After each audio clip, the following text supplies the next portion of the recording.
आज आहे दत्त जयंती आणि दत्त जयंतीच्या तुम्हा सगळ्यांना माझ्याकडून खूप खूप शुभेच्छा। तर ईश्वरीने छान अशी दारामध्ये रांगोळी काढली सकाळी सकाळी आणि बघा नवीन ट्रेंड आलेला नाही का तो व्हिडिओ काढायचा होता ऐश्वर्याला, तिचं इथं तेच चाललेलं होतं। आणि त्याच्यानंतर नाश्त्यामध्ये इडली आणि चटणी बनवली मुलींसाठी। तर इथं मी देवपूजा करत होते। तर आज दत्त जयंती असल्यामुळे आणि गुरुवार पण आहे ना, त्याच्यामुळे आज हळदीचं लेपन करायचं होतं उंबरठ्याचं, त्याची तयारी करत होते मी इथं। आणि साधी सिंपल अशी उंबरठ्याची पूजा केली मी हळदी कुंकू लावून आणि अगरबत्ती लावून। फुलं काय आलेली नव्हते सकाळी सकाळी, त्याच्यामुळे एवढं जरी केलं ना तर छान असं पॉझिटिव्ह एनर्जी येते घरामध्ये आणि छान वातावरण होऊन जातं घरातलं। त्याच्यानंतर ऐश्वर्या इकडं नाश्ता करत होती आणि ईश्वरी गेली होती शाळेत, तिला काही सुट्टी नव्हती आज आणि ऐश्वर्याला सुट्टी होती। काम आवरले होते, चला म्हणलं मंदिरामध्ये जाऊन येऊ। तर सकाळी सकाळी छान वाटतं, तर त्याच्यामुळे इथं ताट केलेलं होतं पूजा करतानाच। तर आम्ही मंदिरामध्ये आलो इथं, पण मंदिर उघडंच नव्हतं, आज जयंती होती तरी पण।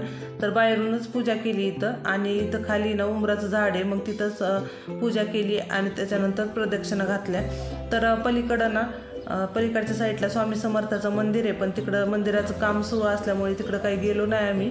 आणि दरवेळेस गुरुवारचं बऱ्याच वेळा मी व्हिडिओ टाकला होता स्वामी समर्थाच्या मंदिरामधला, आणि मूर्ती पण छान आहे तिथे।